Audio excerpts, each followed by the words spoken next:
Hello everybody, welcome to our video review of Rayman Legends. I'm Ryan Telgenik from GamesRadar, and I have finished the game. And I'm Henry Gilbert from GamesRadar, and I am not.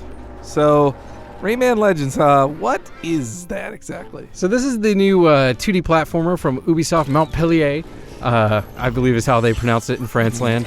But it is, like Origins before, it is a very fast-paced, very, very, very pretty hand-drawn 2D game. It's got just the right amount of mix of, challenge and accessibility. I think it'll still cater to people who are interested in 2D platforms, but maybe don't want to, punch themselves in the head out of a grueling difficulty, or because of a grueling difficulty, but it still does have aspects to it that become very, very hard later on. Yeah, so, like you said, it's a sequel to Rayman Origins. How would you compare the two, then? Yeah, well, visually, I think you'll find that they're very similar. Although I do think that Rayman Legends actually ends up being prettier. It's like they added, a little bit more depth to the animations and things, and it looks very, very, very nice. Yeah, I noticed that from the screenshots and in early video too. Is that at first I missed the clean lines of all the characters from Origins, but I think they definitely have a lot more detail to them now. Yeah, exactly, and I think you hit the nail on the head there in that Origins maybe looked a little bit more cartoonish, whereas this looks like it has maybe a slightly more touch of a realism to it. So it's a very gorgeous game. The music is fantastic throughout. And if you played Origins, I think the setup is going to be very similar in that there are several worlds, each with dozens of levels inside of them. And you're kind of running around trying to find all these hidden characters that are locked up in cages and saving them. I think one of the biggest differences, though, a lot of people will recall the cage race missions from Origins where you had to save one of the fairies from the cage. Those were tough. Yeah, and those were very, very challenging missions because they were all about speed and hitting every jump perfectly. And while there's something like 40 remastered levels from Origins that are also in Legends, which is a crazy, crazy bonus to have in there. Yeah, it seems like almost the whole nother game in the game. It's insane how many levels there are in this game. But there aren't the cage races anymore. But there are, however, similar style missions that are still about chasing a moving thing that are very, very challenging. And then there are also one of my favorite additions are the music stages. So each of the main worlds wraps up with a music stage, which is a spoof of a popular song will play. Like, for instance, the very first one is Black Betty. And you'll be running along the stage, and all the enemies and all of your actions will move to the beat of that song.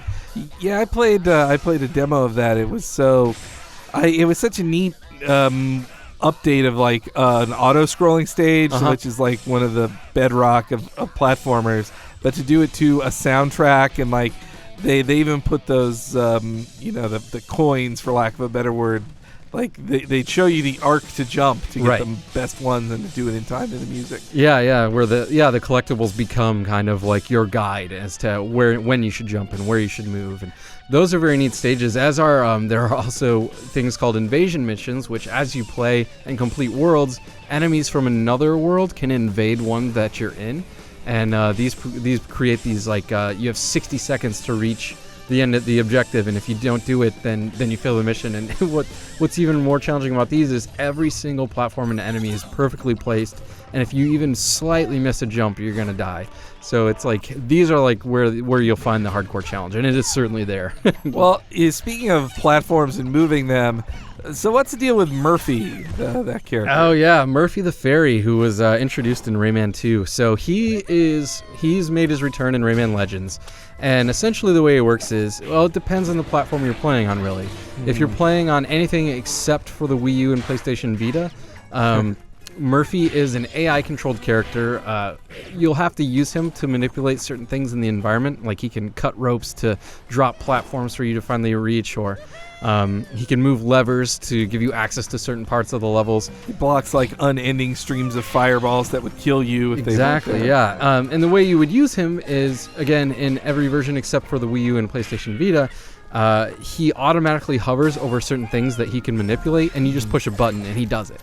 And so that's very simple. I think, at its best, it kind of adds a neat little layer of additional depth to the platforming. But I think at times it becomes problematic because sometimes the levels are already challenging enough on their own, and for you to have to think about jumping and hitting this button at the same time, and sometimes it kind of becomes overly complicated.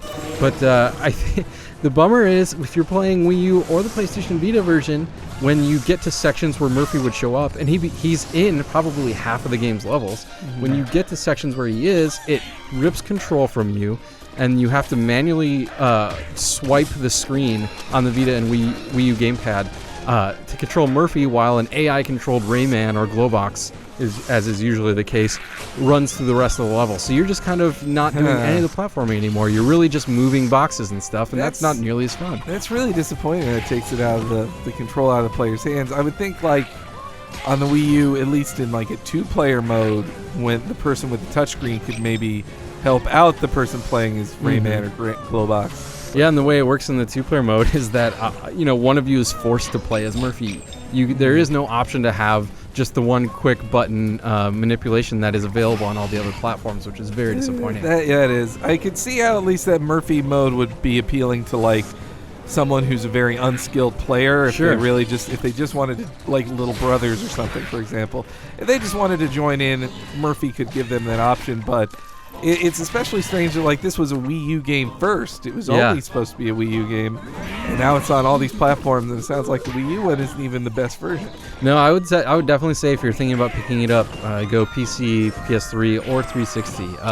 Like I said, Vita and Wii U both force you to play as Murphy, which is kind of a bummer. Now, he is, as you said, a great companion if you're playing with a player who's less skilled but still wants to play.